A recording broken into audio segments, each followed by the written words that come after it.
And let me pull myself out and you can start. Thank you, Eddie. All right, thank you. Welcome to Prepare to Care. We're an AARP caregiving podcast aimed at bringing you free information, free resources, and free tools to help support you and your family. I'm your host. I'm Eddie Orem. Thank you for joining us. The latest figures show more people are getting vaccinated, and the numbers of infections and deaths due to COVID are decreasing. That's good news. But what about safety precautions that we must have now that we have been vaccinated? With easing COVID-19 restrictions, many folk are finding themselves with more questions than answers regarding safety and the people that they care for daily. Here to help guide us through the changes and to tell us exactly what they mean is Dr. Angela Catic, who is Assistant Professor, Section of Geriatrics and Palliative Medicine at the Baylor College of Medicine. Thank you for joining us, Dr. Catic. My pleasure. Happy to be here. Great. First things first, vaccinations. Is it important to get vaccinated? And should we have both shots? It is incredibly important to get vaccinated. As most of your viewers and listeners are probably aware, vaccines are now available throughout the United States for anyone 12 years of age or older. And I would very much encourage everyone to get vaccinated unless they had a specific contraindication that they had discussed with their medical provider. We now have vaccines available through 3 different companies, Pfizer, Moderna, and Johnson & Johnson. For both Pfizer and Moderna, there are 2 injections that you would receive. For Pfizer, those are 3 weeks apart, and for Moderna, that's typically 4 weeks apart. Johnson & Johnson is only 1 injection. I do get lots of questions from patients and family members wondering what to do if they are late in getting their second injection. That's okay. Don't worry. Just move ahead and get that second injection. What we don't want is it to be too close to the first one. So we need to wait the designated amount of time, or if that's delayed for some reason, a bit longer is okay. And it is incredibly important to go back and get that second injection if you are getting Pfizer or Moderna. If not, the vaccine is not going to be as effective and you're not going to be protected. And then finally, we want everyone to keep in mind that the vaccine does not reach its full effectiveness until 2 weeks after the final injection. So either for the Pfizer and Moderna, that second injection, or for Johnson & Johnson, 2 weeks after that one injection that you will get with that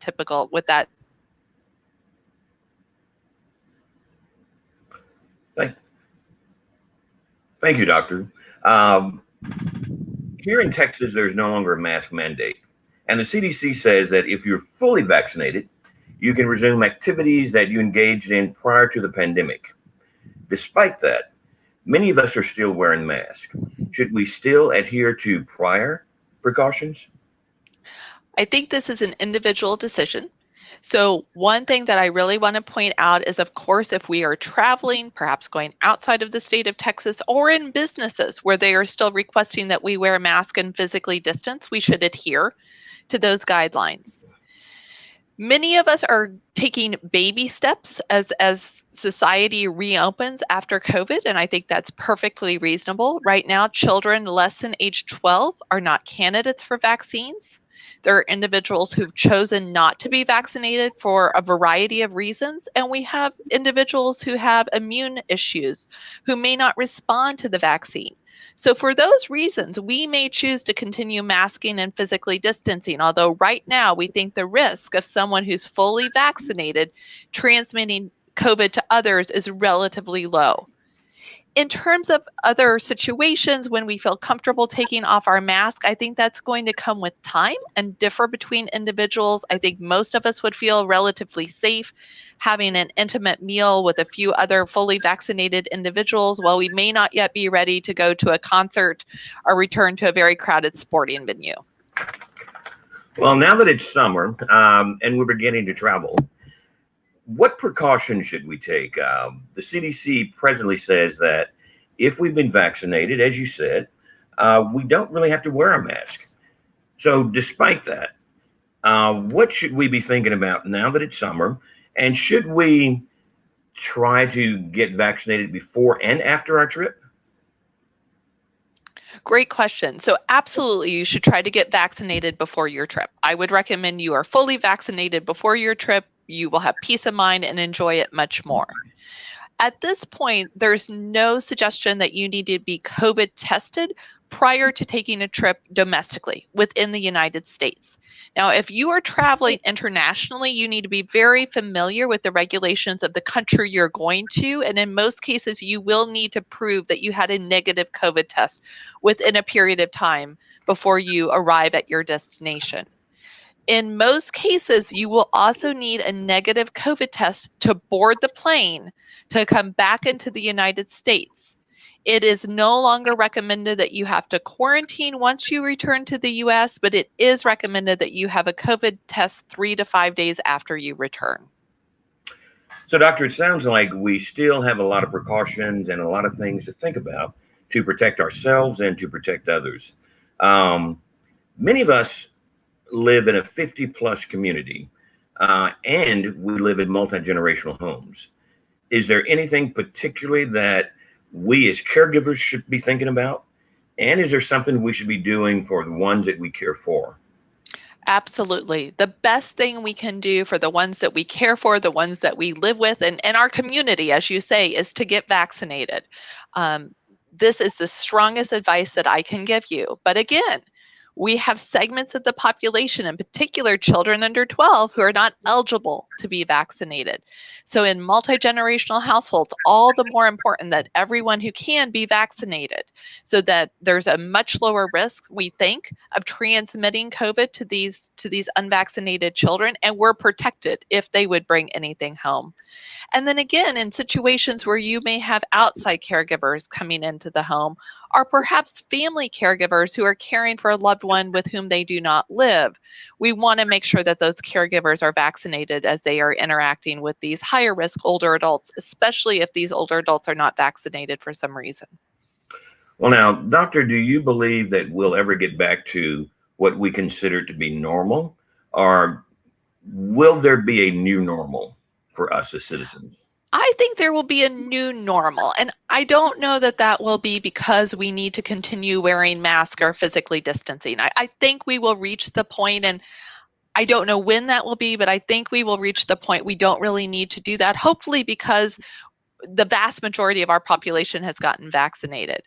But I think we have a new normal just in our awareness of infectious disease issues, as well as what this pandemic has highlighted for us in terms of the importance of social interaction, especially in our older adults, trying to help prevent any cognitive or functional decline, which is something that we're really seeing as an outcome of this pandemic, unrelated to the infectious diseases, and something we're going to be addressing for a long time to come. I was listening to the news this morning, and it was stated that we should be prepared for the next pandemic as we are moving forward. Do you, as a doctor, see that something that you will continue to prepare for? I think it's a possibility. I think it's something we should all be preparing for, and hopefully on a much higher level as a country, as with infectious disease experts and the Centers for Disease Control, thinking about this because we don't know where it may come from, we don't know what it might look like, we don't know when it may happen. So making sure that we have personal protective equipment for healthcare workers, making sure that we're maintaining good sanitation practices, just using good common sense, almost like we do for hurricane season, which was just entered every year. That we have our security pack ready to go, and we're ready if something like this, goodness forbid, happens again. I think that's very good advice, Doctor. We should just stay prepared as for any other disaster, and to make sure that we're talking with our family, that we understand that this is something that's going to be our new normal. As we're coming out of this pandemic, can you identify any functional or cognitive or mental health concerns in older adults which may have risen as we have entered this pandemic and now coming out? Yes, absolutely. We have seen lots of functional and cognitive decline in many of our older adults. And a lot of that simply comes from social isolation, whether they were in a facility, which was in lockdown to try to protect against infectious disease issues, or simply were isolating in their home. So, as we are reconnecting with older adults in our life, whom in some cases we may not have seen in a while, it's really important to be attuned to any changes in their physical or cognitive function, as well as any signs of, significant loneliness or depression. And I would really encourage the best first step would to make sure they are reconnecting with their medical providers, especially if they have been reluctant or maybe not seeing them during the pandemic. Is it safe now that, let's assume we've been vaccinated in our family, that we can open up our home where we have our care receivers and allow other family members to come in? Yes, if you are vaccinated within that family group, bringing vaccinated families together is safe according to CDC, according to everything that we're seeing in the field. And so that's wonderful news. As we all know, it's so important for families and caregivers to be able to be together with their care recipients. Dr. Catic, is there anything else you'd like to add to our podcast today? Well, I just appreciate the opportunity to be here, and again, would encourage anyone who has not yet been vaccinated and may have any questions or concerns about the vaccine to reach out, to talk to their medical professional, to get those questions answered, and encourage people to get vaccinated. The sooner we all are vaccinated, the sooner we are back to normal. Dr. Catic, thank you for your time. We at AARP and the 50 plus community appreciate your information, your resources, and your tools. I'd also like to thank those of you in our audience for joining us.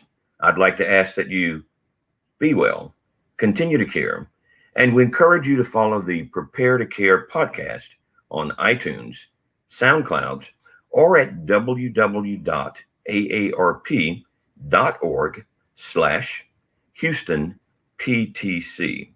You can also catch past episodes on our YouTube channel at youtube.com/C/AARP Texas.